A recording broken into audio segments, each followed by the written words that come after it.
Let's do this. The Cult of Hockey podcast. By the faithful and for the faithful. I'm David Staples of the Edmonton Journal. I'm here today with Bruce McCurdy. Bruce, the camera quickly took a picture of you swigging your whatever that was. It was an 86 black. Product placement. Man, oh man. I thought if I shut the hell up, it wouldn't swing on to me. It's camera's supposed to track the person who's talking, isn't it? They heard you gulping down that brew, I think, is what happened there. All right, this is the good, the bad, and the numbers of Edmonton's 6-0 stomping of the Vancouver Canucks. And Bruce, I'll start out with my good thing. And we're not going to start out with the obvious good things. All right. But my good thing was a little more subtle. It was Zack Kassian and Milan Lucic's play. And I thought both of the big men had their feet going. So often last year we saw the play die on Lucic's stick, and also him being kind of a step behind on the forecheck. And I saw a different player tonight, someone who was actually getting there on time to make plays, keep the play alive. On the sixth goal, he actually made a really nice deke inside, little inside move to put the puck on net, and Oscar Klefbom put it in. So good for Milan Lucic. He looked ready to play and better than I saw him all last year, honestly. So maybe he has done something to shed some weight and get faster. As for Kassian, he was hitting and puck protecting in the first period, just when you need him to step up and kind of set the tone for physical play. And there was also one play that I really liked. Alex Chason, his teammate, got belted by Goodbranson on a legal fair hit, but a tough hit. And Kassian went right after Goodbranson right away. So that's the kind of Zack Kassian that can help the Oilers win. Someone who's really involved and getting in the grill of people who are putting the body on the Oilers. So that's what I liked.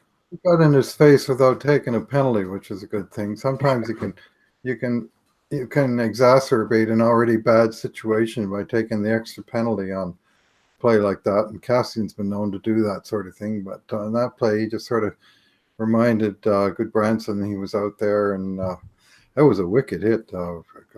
Chason really got clobbered on that play. Mm-hmm. I had one issue with Kassian early in the game, an absolutely dreadful lazy line change that cost a too many men penalty. I was cursing at him before he hit the center red line. He was slacking so much to the bench.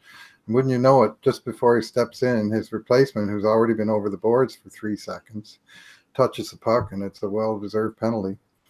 And, I'm old school enough.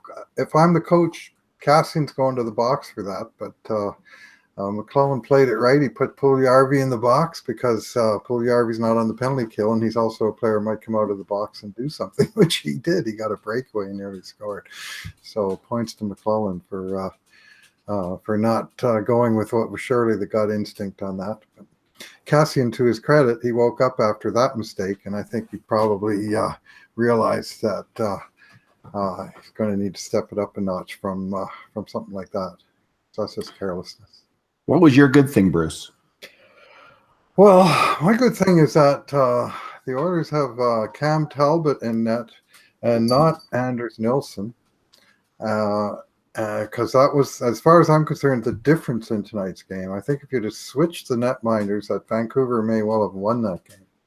They outshot Edmonton 35-28, and I would say they carried the play for much of the first 2 periods. Finally, by the third, I think they were realizing that they weren't going to score and their goalie wasn't going to make a save, which he really didn't. I mean, man, had Nilsson let in a couple of real softies, kicked one into his own net, and it was just one of those games, David, where the Oilers got really all the bounces, and you hate to waste them all in an one-sided exhibition game that isn't worth any points, but you just got to hope the dice have no memory, and it's just one of those things that's just going to quickly slide into the forgotten realm of preseason's games played. And yeah, Bruce, the Oilers had all the bounces. They also had an absolutely dominant top line, and we're going to get to that. I mean, this is hockey. When you have a top line executing, and the Oilers didn't have that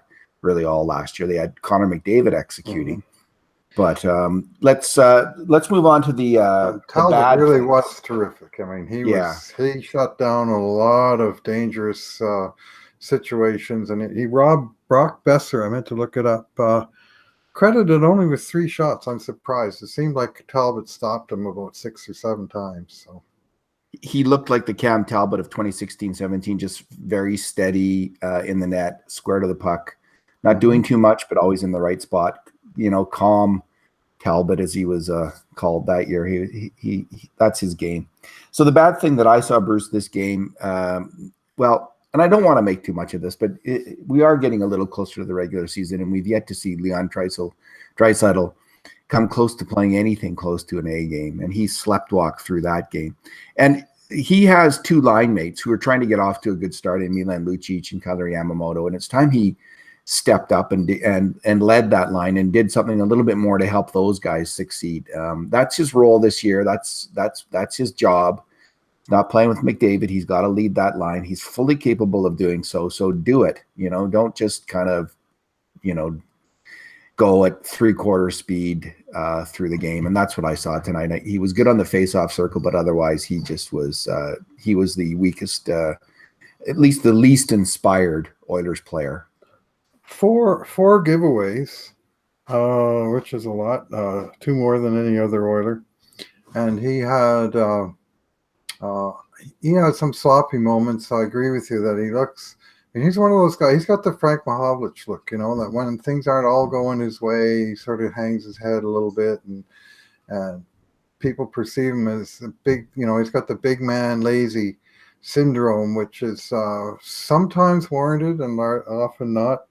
I saw a few good things that he did. For example, one time Yamamoto almost whiffed on a pass that was leaving the zone. It looked like a short turnover, and Leon stepped in and lifted the guy's stick that was going to pick it off and protected the puck and got it out of the zone. Those kind of little things are sort of little elite plays that are quickly forgotten unless you take note of them.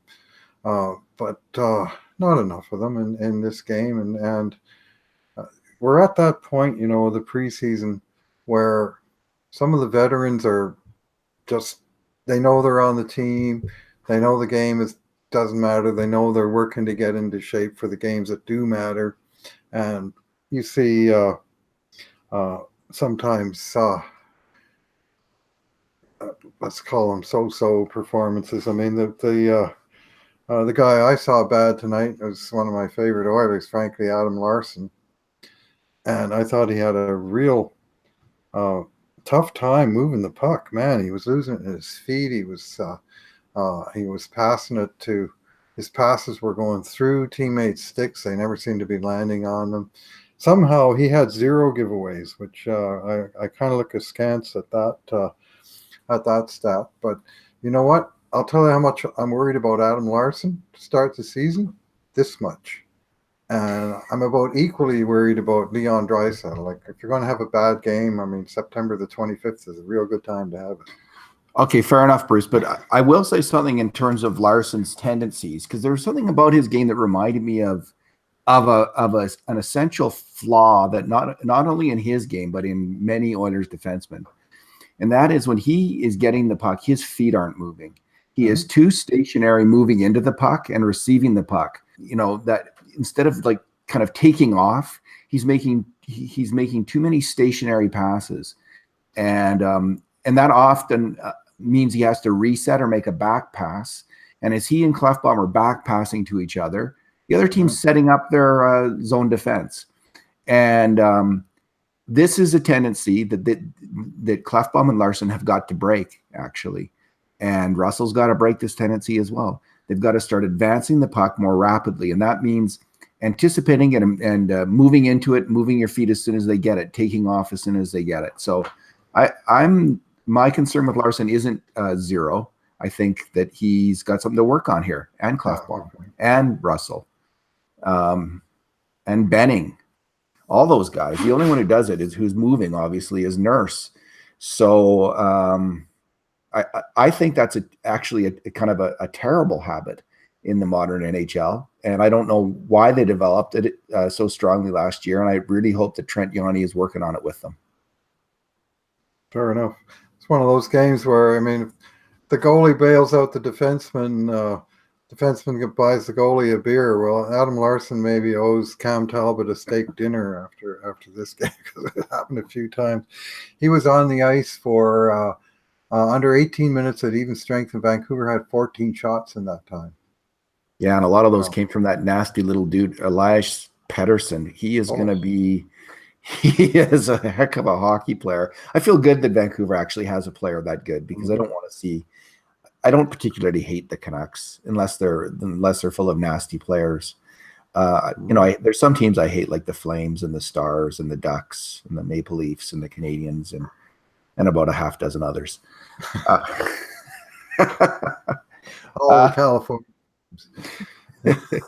Bruce, let's go to the numbers part of the podcast. So what is your number? Okay, number.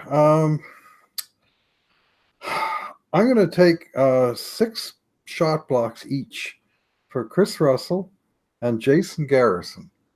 And I'm going to focus on the second one of those guys, Jason Garrison, because I thought stat sheet notwithstanding, which shows the puck and Oilers end a lot, I thought he was he had his best game that we've seen so far. Lots of heady veteran plays, and he was, winning the short races to the pucks in the corner and stuff, at least enough to get it moving up the boards. And I think he made a little bit of a stronger case for his spot as in somewhere in the top 7 than maybe his partner Jakub Jerabek did tonight. Yeah, Bruce, I've been ripping on Garrison the last few podcasts. Yeah, no, me too. Blog posts, and I'm saying like I've seen enough, but I agree with you. He played a really smart and steady game tonight, and looked like someone who could help an NHL team. Is in a 7th defenseman role. I mean, I still don't get why they sent Kevin Gravel down. I thought I didn't see anything wrong with his game too much. So there was a few little mistakes, but again, Garrison was fine. So and Jerabek was a little less than fine. I'm not sold on him. Bruce, my stat is 5 out of 6. That was 5 out of 6 goals scored by Oilers right wingers, 3 by Ty Rattie and 2 by Jesse Puljujarvi. Bruce, all last year, excuse me, at the beginning of last year, we had Frank Saravalli of TSN saying the line of Connor McDavid, Patrick Maroon, and Leon Draisaitl was the best line in the NHL heading into the season. We hardly ever saw that come to pass. The Oilers needed that line to score goals and dominated even strength. It did not happen. No one's saying that right now about Ty Rattie, Ryan Nugent-Hopkins, and Connor McDavid. I guess that is not being said, and for good reason. But that's what they're playing like in the preseason right now. And someone was tweeting out, this goes to show what happens when you put Connor McDavid with 2 players where the puck doesn't die on their stick, 2 smart hockey players who can make plays. And they are throwing the puck around like it was the WHA Bruce out there. I haven't seen that kind of passing since Hull, Nielsen, and Hedberg. They really are moving the puck like that. And it's like we're starting to party here like it was 1984 when that line is on the ice. Now, I don't know what's going to happen in the regular season, but I will be surprised. I don't have a crystal ball, but I will be surprised if that line doesn't regularly put up points at even strength. They look like they've got a whole lot of everything, led by McDavid, of course, but 2 other players who are fitting in very well. And Jesse Puljujarvi, man, he's playing with more and more confidence every single game. One of his big fans, Kulta Kutri, has said, this is I think she's in New York. She's Finnish, and she knows Puljujarvi, and she said this is the guy. Every time he enters a new league, it takes him a while to get used to it, and then he takes off. Well, maybe, just maybe, we're starting to see that in the NHL, Bruce. Yeah, he's looking good, eh? I mean, he's caught my eye in a positive way every single game that he's played to this point.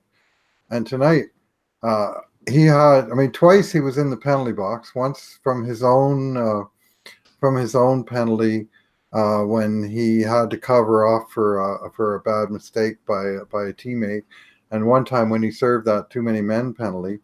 And both times he came out of the box and nearly scored on the rush. And then in the third period, of course, he did score on the rush. Beautiful play with McDavid, and he just roofed it bar down, like no mistake. And then he's got 4 goals now. I mean, you talk about 5 out of 6. How about 15 out of 27? The Oilers have got 27 goals in 5 games, which is phenomenal. 15 of them by the 3 right wingers. And looking at the preseason depth chart, you're thinking right wing, like there's no experience there. You don't have anybody with 100 games in the NHL other than Kassian. And yet, here's Rattie with 7 goals, 3 multiple goal games. I mean, he's only played 3 games. He's got 2, and 3 goals. And Puljujarvi now with 4. And Yamamoto, somebody in the post game said 4. I thought 3, and it's pretty hard to find preseason stats. But either way, the right wingers, the guys that they're going to need offense from. I mean, let's hope they're not burning all of their offense in September. But the arrows are up in terms of actual productive, dangerous snipers patrolling the right wing. And boy, if the tumbler were to drop in that position, look out. I'm going to suggest that McClellan's strategy of playing Puljujarvi on his own line is paying off. Mm-hmm. The thinking, and I'm just guessing the thinking was make him the driver of a line. Don't make him secondary to Draisaitl or McDavid. Tell him he's the man and he's the guy responsible for carrying the puck. And I think that was probably the right message for him because that's the kind of player he's been at other levels of hockey. That's his game. See if he can do it at the NHL, and he's doing it. He's the guy leading the charge and looking increasingly dangerous out there. So that'll be fantastic if his confidence can remain high. It's a good play. I think it's certainly a defensible way to approach him.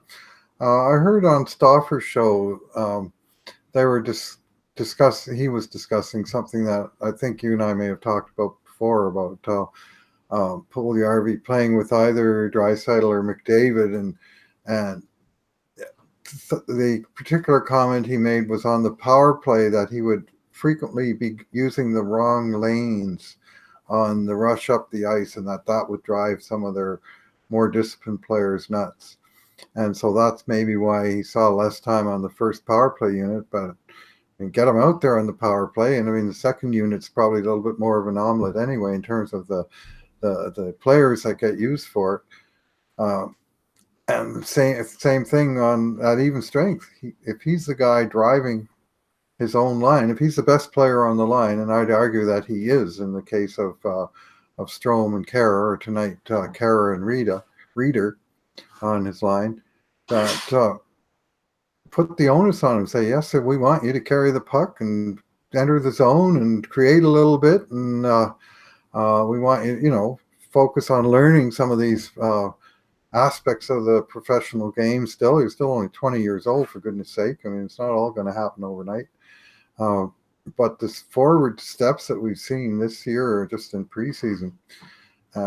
Remember our very first game we talked, and I suggested he was a lean, mean finish machine or something like that. And I subsequently heard he lost something like 9 or 10 pounds, right? I mean, he never was like a big guy, but they had maybe just a little bit leaner and harder. Like Stauffer, again, he had a kind of a funny comment telling Puljujarvi that maybe he'd lost his baby fat, and then explaining how he had to explain to Puljujarvi what baby fat meant as an English expression.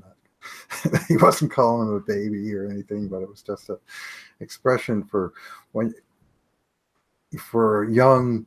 Well, you don't have to explain it. We know what baby fat is, Bruce. Yeah, well, I know. Anyway, but his commentary about how he had to explain it to Puljujarvi made me laugh, because sometimes these idioms are little. You wonder where the hell they came from. Alrighty. Well, I'd like to see Puljujarvi on the power play, especially on the right flank, and I'm also I'm just going to leave with this. This is just the final thought is I'd like to see Evan Bouchard on the power play as well. I think if he's going to be on this team in the third pairing, why not have him on that? Even in preseason, I'd like to see him a game on the top power play, because I think he's a better passer and shooter than Oscar Klefbom is what I think. So just drop that bomb on and leave it there. he got an assist on the power play tonight, and he did it by going back to a puck, doing the spinorama and the quick up to McDavid at the far blue line. You know what? That's probably a pretty good play to make. And sure enough, it wound up in the net immediately thereafter. And he does have, with one horrible exception tonight, he does have the, it seems like ability to just make the one-touch pass and at least get it into the neighborhood of a guy who can do something with it. Alrighty, Bruce. Well, thanks for talking tonight. Yep. Fun win. Beat the Canucks. Let's carry on to the next. Thanks, everyone, for listening. And in the meantime, and in between times, this has been another edition of the Cult of Hockey podcast.